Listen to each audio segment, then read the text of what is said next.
It's time for Bourbon with Friends, the bourbon podcast that never takes itself too seriously. Pull up a chair, grab a glass, and remember, a bourbon with friends can change the world. Here we go.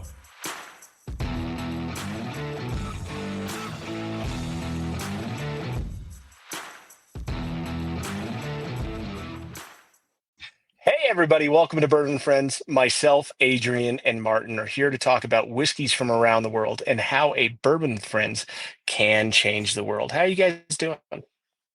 We're doing wonderful. How are you, my friend? You're not in your usual spot.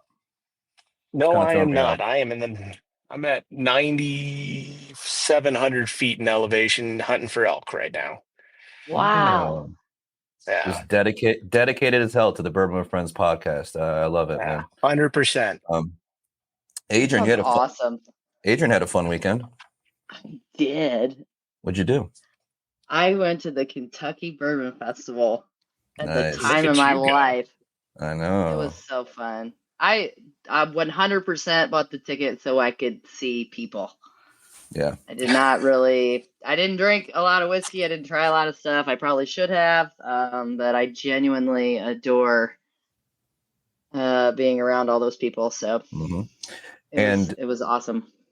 For the people who've been kind of following Adrian's journey with American single malts, I do want you to repeat what you told us before we started the recording. Yes. So I had the pleasure of attending a bottle share with some folks, and the first thing I tried was the Cedar Ridge quintessential single malt, and it was probably the best single malt I've ever had. So I'm so proud of you. Right? It was so good. We're so Man, close. it was so good. It was good. So. Those the quintessentials that Cedar Ridge does are pretty amazing. So that's it doesn't surprise me, and I do also feel like it's something that's bourbon people can be very adapt to, because it's just the kind of flavor profile of their single malts is very friendly to people who are maybe a little bit more into like the sweet bourbon notes and things like that. So I'm glad you're coming along.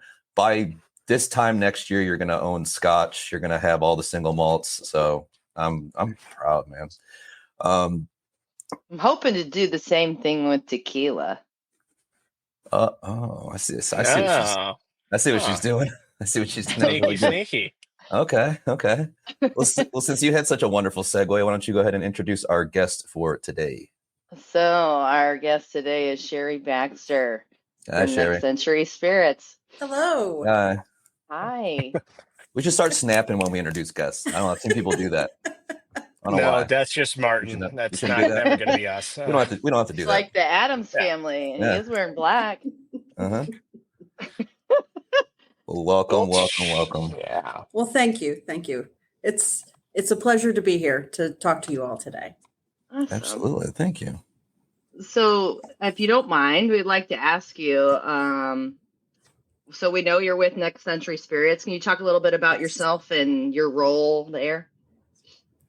Yes, I have been with Next Century Spirits about a year.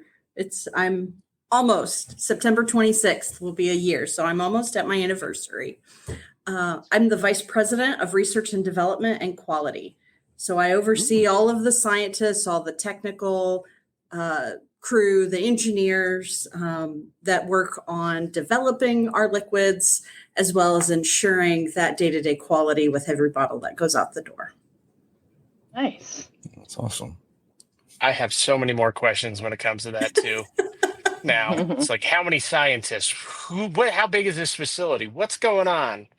But we'll get into those questions a little bit later. Great. So I do have an interesting question for you. How did Seth MacFarlane get involved in this with you guys, and is he actually funny? Well, Seth MacFarlane was involved. Okay. It did. Seth MacFarlane was involved prior to my time at the company, but he is a fantastic founding investor. And he continues Nice. to be a great founding investor, kind of behind the scenes with our Bear Fight brand, and is really helping us, giving us a place to play with innovation, which is what Bear Fight does for us. Yeah, Love that. I didn't know he was like is he like a whiskey guy in general, or was it just something that he wanted to do? I'm not sure that I can answer that. It was enough. founded back in 2021, so a couple of years before I started with the company. Yeah. Okay. He seems like a guy that would. I don't know why, because I think it's because he does like all like the big swing band kind of stuff, like on his shows. He does a lot of those kind of things. He just seems like a dude that would just be sitting back with a whiskey. So yeah, that'd be awesome. Oh yeah, okay. Zero confirmed it. He is a whiskey drinker. I kind of assumed, like I said, I sort of assumed so. So that's pretty awesome. Well, we are going to talk about the Bear Fight that we have right here in a little bit. We're going to actually get into it and do some notes. But I think one thing we all want to know is, where did the name come from, Bear Fight? That I might have to defer to Ciarra, because again, that was the founding of the brand. 1 second. Let's get Ciarra in here. Yeah. There she Hey, I is. apologize. there you guys. No, you're Sorry, fine. guys. I was realizing I couldn't figure out how to get in this place. I was backstage. So yeah, the name Bear Fight kind of came out of the mantra of like, what is your bear fight? We all have these moments in our lives of what seems to be like a really big deal. It could be big or small. It could be, something as simple as trying to get your kids to bed and they don't want to go to bed, That could be your bear fight for the day. It could be your boss who is just giving you a task that is impossible, but somehow you have to figure it out, So, it's just kind of out of that spirit of having those moments of almost frustration, but you're going to get to the mountaintop. The promised land is there. So that's kind of what inspired the name. That's love cool. that. I like that. That is really cool, actually. Yeah. Yeah. I figured you guys were just going to fighting a bear. Yeah. I wish. A way better answer. It would be simpler, wouldn't it? Yeah. Would be. So, on the bottle, on this lovely little bottle here, Yes. it says it's finished in reposado tequila barrels. Can you I like talk how a you little said bit more that. about that, and if possible, the distillate of maker of the tequila, or I don't know if you can disclose that, but we'd love to know if you're able. Well, I can talk to you a little bit about how we landed with the tequila finished barrels. Okay. Yeah. It's something that you don't see in the industry. You see a lot of bourbon finished in sherry or finished in port, traditional finishing casks for whiskey. And with Bear Fight, we want to be different. We want to push the boundaries a little bit and to explore what could be in whiskey. And so we looked at other categories. Tequila's really an exploding category right now. Reposado is amazing with that light age, having aged in ex-bourbon barrels. And so we looked at a variety of different Reposado tequila casks and then found a blend that works for us. So it's our proprietary blend of Reposado tequila casks. So we unfortunately can't tell you our secrets, but it's to match perfectly with that Kentucky bourbon base, that 3-year-old Kentucky bourbon aged in the traditional way, finished in these Reposado tequila barrels to create that unique experience. Yeah, I had to ask. I'm sorry. It's okay.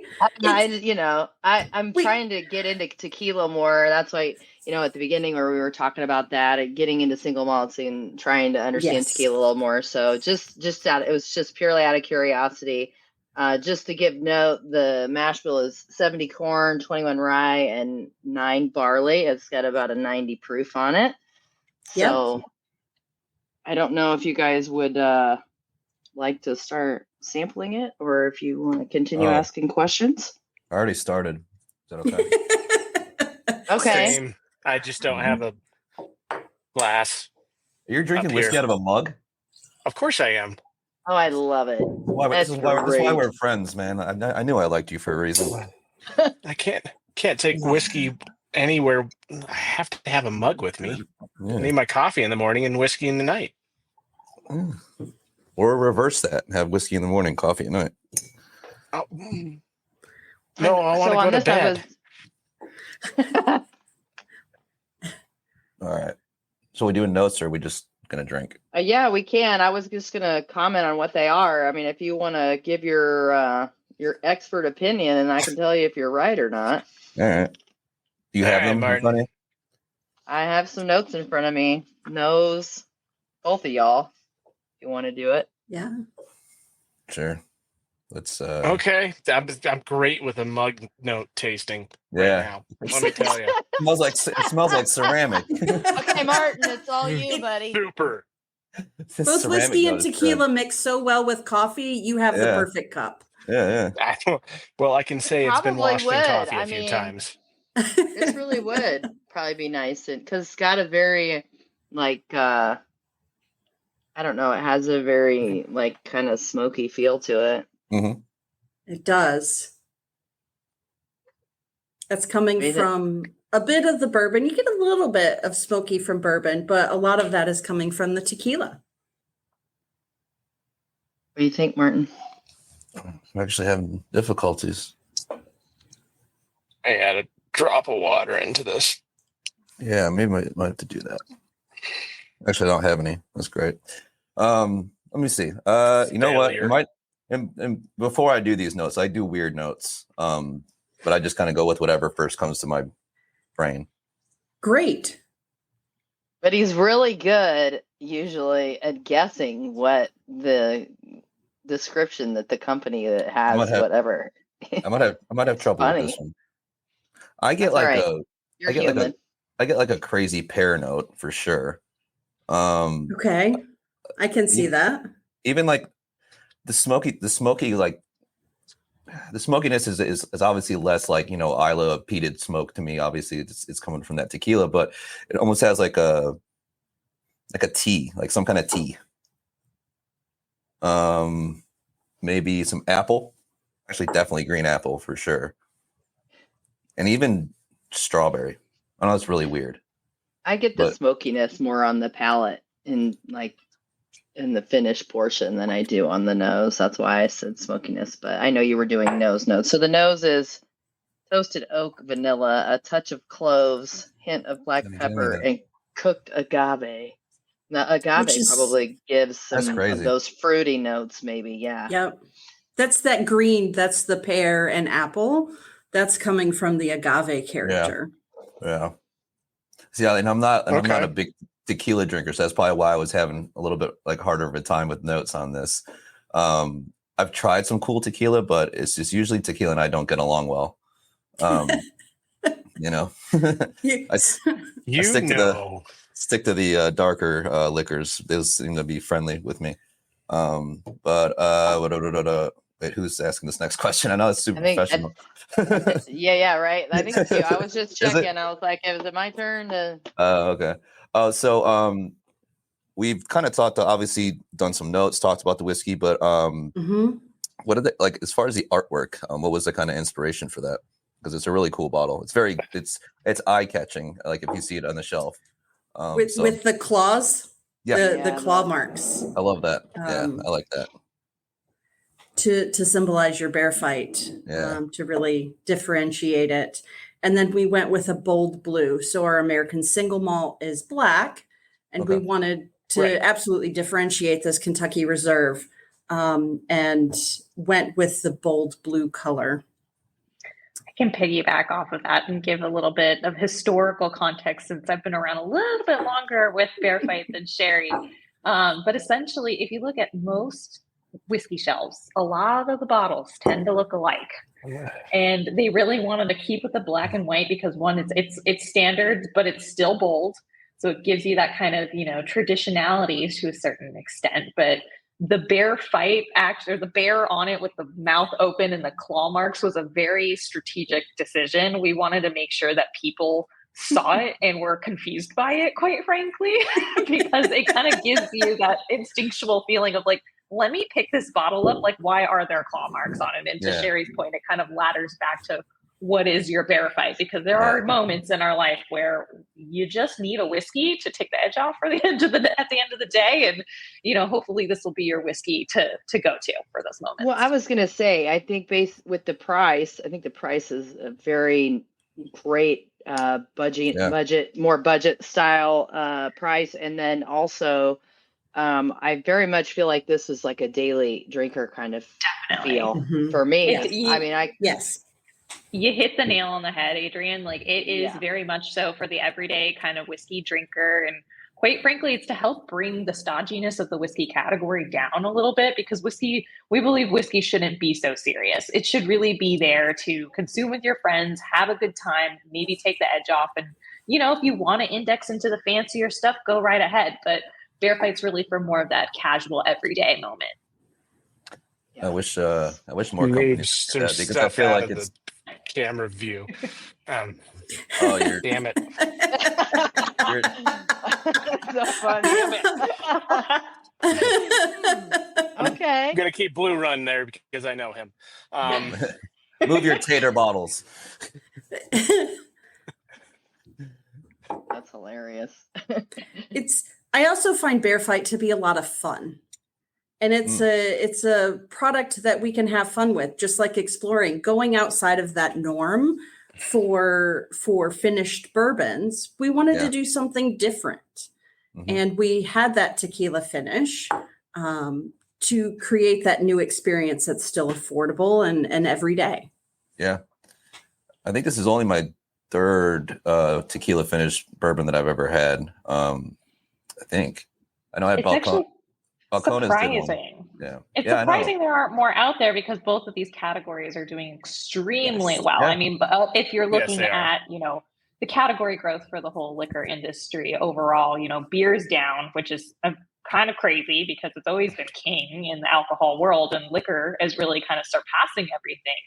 And you see the two really coming up almost at the same time. Whiskey's kind of had a stronger trajectory, a little bit of a longer trajectory, but, you know, tequila's starting to come up there. And so now that they're kind of playing in the same space, it makes for a very interesting innovation.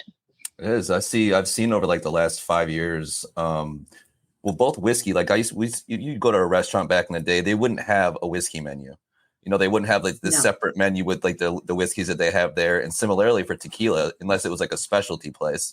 But in the last 5 years, I feel like more and more restaurants and bars and lounges that I go to, actually, they're focusing on that kind of thing a lot more than, I mean, craft beer is always, like you said, it's a huge thing. There's going to be 14 different IPAs on every menu, which I drink beer, drink too much beer this week. I feel full right now. But I do feel like that at least you're right that you're seeing more of that kind of come up and become kind of like especially even like just the sippable aspect of it. Where people are just sipping, not vodka. Nobody sips vodka. At least I don't think so. But yeah, there might be. You can be surprised. They can be surprised. Yeah. I think that's really cool to kind of put that focus on it, and that it's kind of coming up like that. All right, so Shari, I want to get a little nerdy with you right now. Get nerdy. Because love it. I am so curious on your guys' process and your filtration work and your technology. Can you explain any of it that is not proprietary to the rest of our audience and share a little bit of knowledge with us about everything that you have there and how this company is run in such an advanced way? So we do have a patented technology. We're the only one in the world that has this to allow us to finish products. So this is an instance where we're running our product through our technology to get the tequila cask finish. And what our technology does is it goes back to the barrel. If you think about natural barrel aging, you put your product in the barrel, it goes in and out of the wood, it extracts color, flavors, the char layer, depending on the type of barrel you use, can filter out some of those in the case of bourbon white dog, it filters out some of those corny notes and really smooths out your profile. So what we've done with our technology is we've just created a system that allows us to control that barrel age. And so we work under the same premise of extraction from the barrel. We just can control the levers versus putting it in a barrel, letting Mother Nature take its course. We can control the conditions, and we can control those conditions to get the extraction that we're looking for, which then creates amazing, consistent product every time. Well, now I want to come and visit this facility so much to see it for myself because I just want to know more. It sounds amazing. It is an amazing tool to be able to create flavors. I mean, liquor is fun. It's supposed to be fun. We're supposed to celebrate and drink with friends and family. And this gives us a tool to create fun new experiences for people.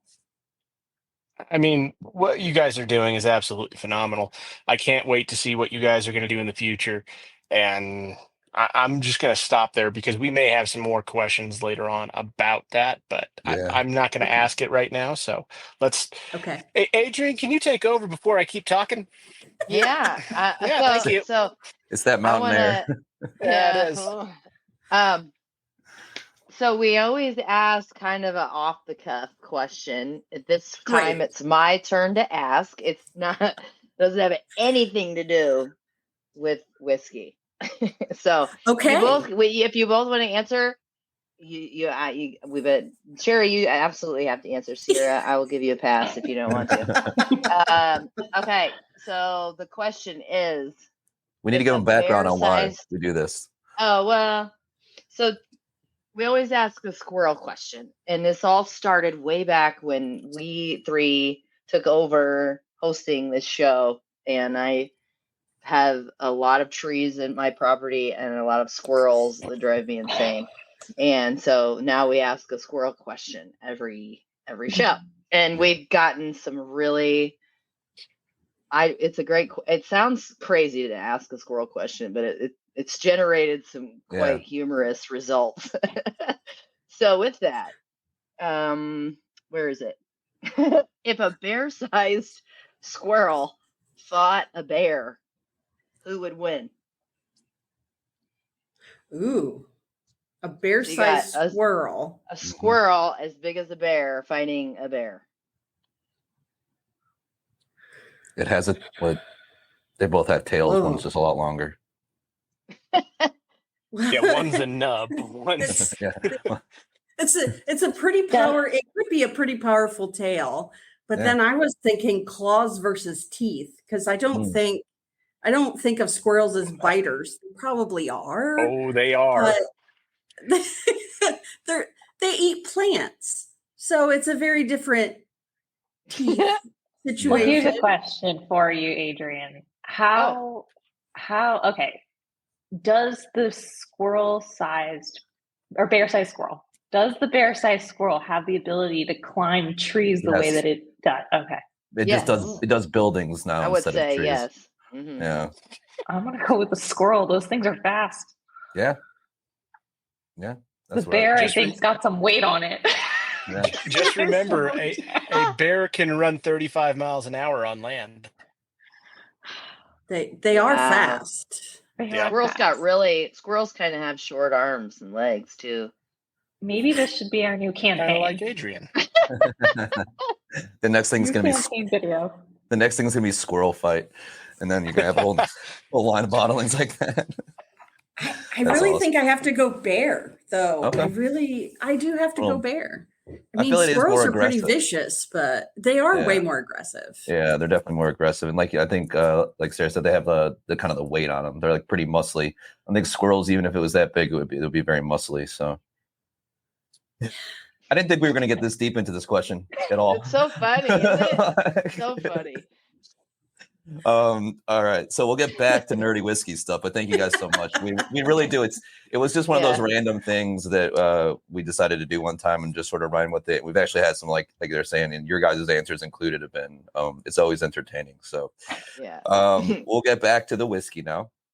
So we've kind of alluded and talked a little bit about it so far on the episode. Is your single malt?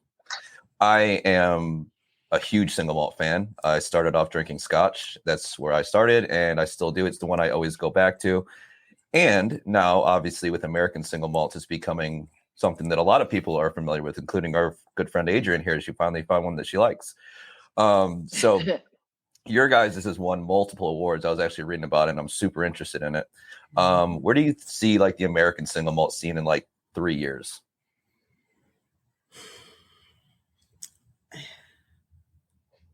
I think it will grow. Mm-hmm. I absolutely think that it is a growing category. It adds something different to the American whiskey category. And bourbon is fantastic. I love bourbon, and my entire career I've worked with bourbon. But I think it provides that new option of something different to explore.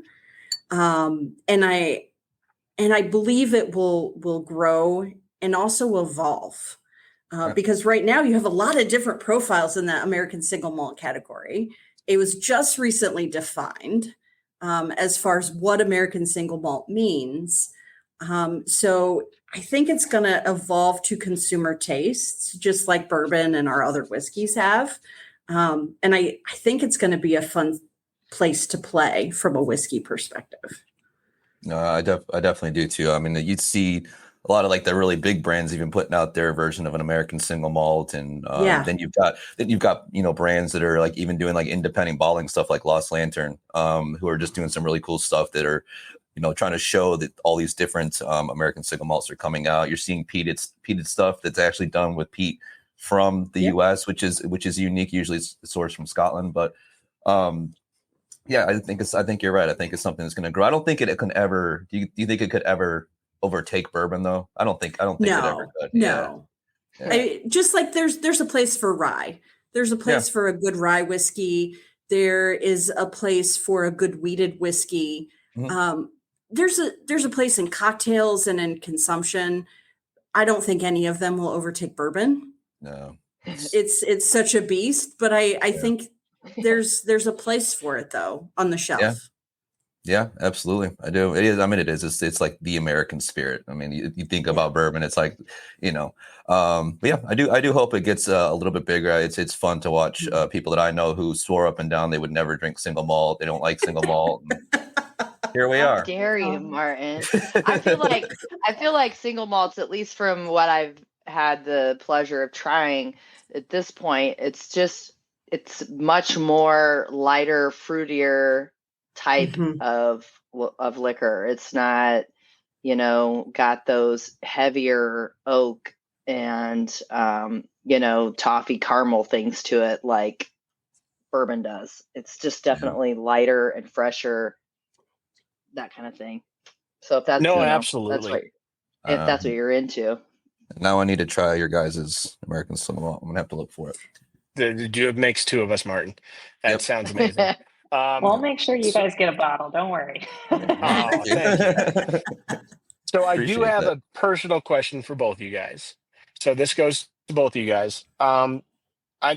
We both now know that you guys like to drink whiskey, or we hope you guys like to drink whiskey. You would assume so, yeah. Yeah, we would assume. But what is your favorite type of whiskey you personally like to drink that's not bear fight?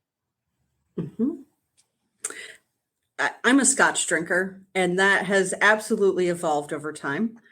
When I started in the industry 17 years ago, I started out with Canadian, moved to Jack Daniel's, and then moved into Kentucky bourbon.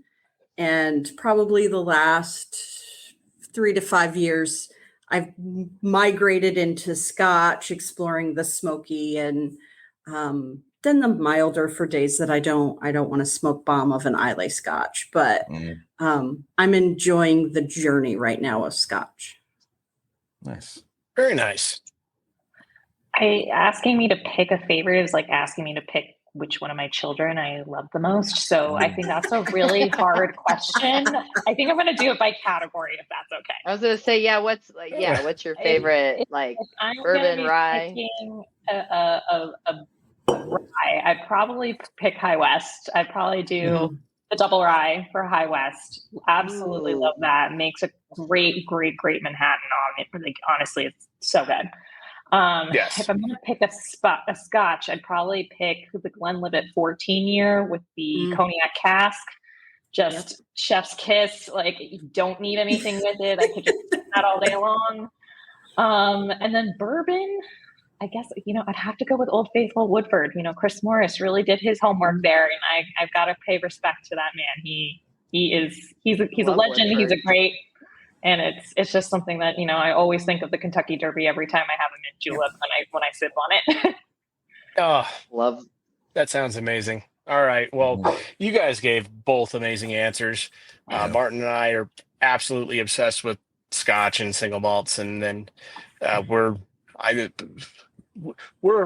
involved in some whiskey in other areas as well, you could say. Yeah. But thank you guys for giving those answers, and that was just perfect. I don't think I've had the cognac cask from Glenlivet. Now that I'm thinking about it, I have. I'll send you some.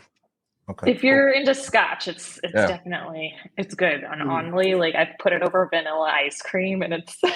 I know that sounds terrible. But that sounds so good. Not at all. Not at all. Like, it's a whole nother experience. I think Adrian's going to do that. You know what? Listen, I have vanilla ice cream. I'm just thinking, what can I pour on some vanilla ice cream tonight? I never even thought about that. That does sound I good. can't believe it. Anyway, I did it once. Yeah? I did it with the Edredor that I have. The Edredor 12 that's finished in the fuck is it finished in? Sauternes. That's what it's finished in. So it's just I just felt like it was already a dessert wine. So I was like, I wonder if it'll work with dessert. So I tried it over. You guys kind of know what I have. Maybe you can help me pick something after we get finished. What I can pour on some vanilla ice cream. With that, though, we usually always like to ask this question also, and we really love hearing about people's favorite memories associated with whiskey. So it can be anything. It can be from when you were a kid. I know we typically aren't drinking whiskey when we're kids, but you just never know if there's a memory that's fixed on someone that was special in your life. So take it away. Let us know what your favorite whiskey memory is. Oh, wow. Probably why I started drinking whiskey. Okay. My dad drank 7-7s. So Seagram 7 and 7-Up. Yep. And it was, of course, when I turned 21, that was my gateway whiskey. Drinking 7-7s, kind of migrating into Crown and 7, because Crown was a little easier to find at that point. And then just slowly evolving into more bold whiskeys. But I think getting started with my dad drinking 7-7s, and why not? That's a great place to start. So we should start somewhere. Yeah, I love that. Love that. What about you, Ciarra? I'd have to say it's actually my grandpa, but he wasn't a bourbon drinker. He was more of a Scotch drinker, and he'd always have a different Scotch. It was never the same bottle. He was not an aficionado by any means. I think he was just trying things. And so I used to like to smell the corks all the time. And I was like, I just can't wait till I'm 21 so I can try this too. I love that. I love that. Meanwhile, I'm stealing Glenfiddich off my dad's whiskey bar when I was like 14. That's why I'm saying it could be when you were a kid, you never know. Well, I've told that story. I mean, like, because I stole it. He found out that I had taken it because he measured and I didn't know that.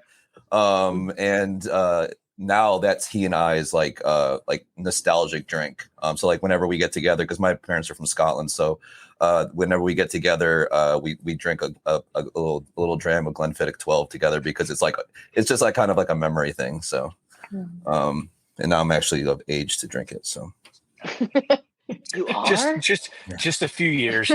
just 19 years.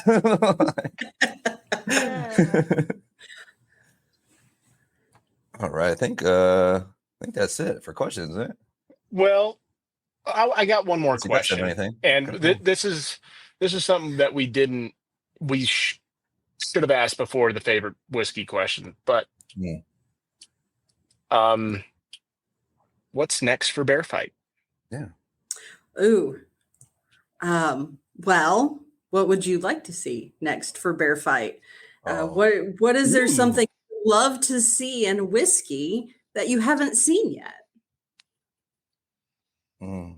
You're at. Oh God, I'll tell you, my favorite thing is anything double oaks, or I just heard about this weekend. There was a triple oak I caught wind of, and what else? Who's making that? The double barrel. There was something. Woodford had a double oak or something like that, and then Angel's Envy.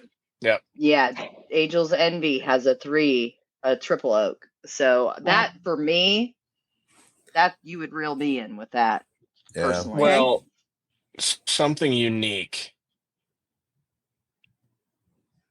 Tell her about your casks. God, no, because I want to do that at my distillery. Oh no!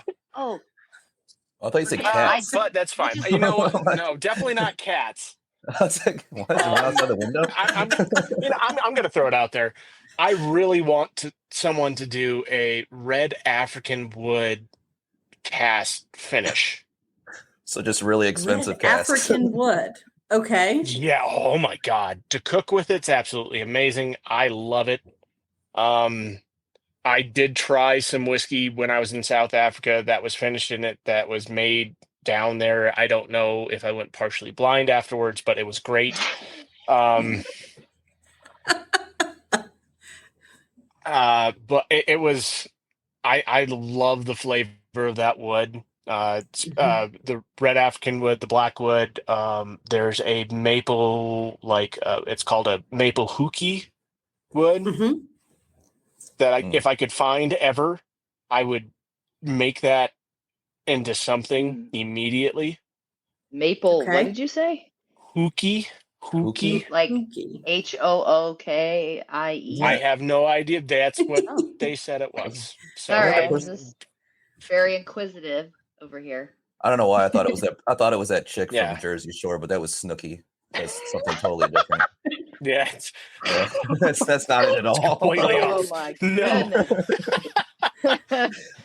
So mine, I think you actually mentioned earlier talking about rye, and because that's a category. I think I'd like to see. I mean, this does exist, but I feel like I don't see it half as much as finished bourbons or even finished single malts, things like that. Would be more finished rye. Maybe like I don't know if I've ever had a finished rye. I would agree with you, Martin. I would agree with you. I can't think of too many finished ryes right off of the top of my head. So that's I bought a double oak rye over the weekend. Yeah. But I wouldn't super consider that quote finished. So. No. Yeah, and I can't even really think of one that is done. And that's what I'm saying. I'd like to see. I don't know if they would all work. I don't know how that would play together. Certain wines, you just never know. But I feel like certain profiles would really get would lend to maybe a good wine finish or something like that, or even a champagne finish. It's like some of the stuff that Starlight does. So I'd like to see more things like that, because actually they're probably one of the only people that I know that do a lot of those kind of really weird finishing on their ryes and their I think they do a wheated as well. But yeah, I think that's what I'd love to see. I think stuff like that's so cool, just getting kind of weird with it, like how you guys did this tequila, because even tequila finish isn't normal, isn't like we're saying. It's not mainstream. No. Yeah. No, there's not many out there. Though. No, yeah, so good. It's I think it's so interesting. This one and the Balcones one that I had, both are probably some of my favorite. unique finished whiskeys so far. So that's awesome. Well, now any more questions off the top of your head, Ryan? No? Okay. Oh, that was about it. Okay. Yep, I think I'm good good too. question though. Good question though. Great question. It's almost like you're a podcaster. That's cool. Weird. All right. So, but I think that is, I think that's it, guys. Thank you guys so much. This has been awesome. Glad we had both of you on the show and hanging out and talking about everything. For all of our listeners, please check these guys out, Next Century Spirits. This one's specific again for anybody that's wondering. This is the Bear Fight bourbon. It is finished in. Can you say the name, Adrian? Because you say Reposado cooler than I do. Reposado. That's you got to good. say it with the TH. Yeah, I think. I'm trying to learn Spanish, y'all. I like that. Reposado. Reposado. All right. I guess before we sign off here, I do have to. You guys know what time it is, right? You get to. I do. You get to. Do want to say a little thank you to our sponsors. Right now, Brian is on a mountain, I assume. And we also want to give a shout out to our sponsors, 10th Mountain Whiskey. You guys can find them on all social media platforms, as well as 10thwhiskey.com. Go on there. They got a bunch of cool merch. They have whiskey. They have hats. I have a hat. And then you can find them in 41 different states throughout online distribution, as well as 28 states across the country and regular retail distribution. Again, guys, that's 10thwhiskey.com. Go on there and check them out. Thanks again for being our sponsors. Awesome, guys. Well, thank you so much for everything that you guys have done, especially for this amazing bottle that I actually shared up here at Hunt Camp. And what I had in my glass, I had to save because that was it. I am out. Besides that little sip I had left. Nice. So thank you guys for sharing that with us. And thank you for coming on, talking about your whiskey, talking about your company, and giving us some inside information, even though it was very, very hidden, but some inside information on what you guys do and what's maybe coming up next with your guys' stuff. Well, thank you guys from us. And remember, everybody, a bourbon with friends can change the world. Cheers, y'all. Have a great day or night. Cheers. Bye, everybody. Bye. That's it for this episode of Bourbon with Friends. Be sure to subscribe so you don't miss a single episode. While you're at it, leave us a review to make it easier for others to find the show. You can also check us out on Instagram at Bwfpodcast. Thanks for listening.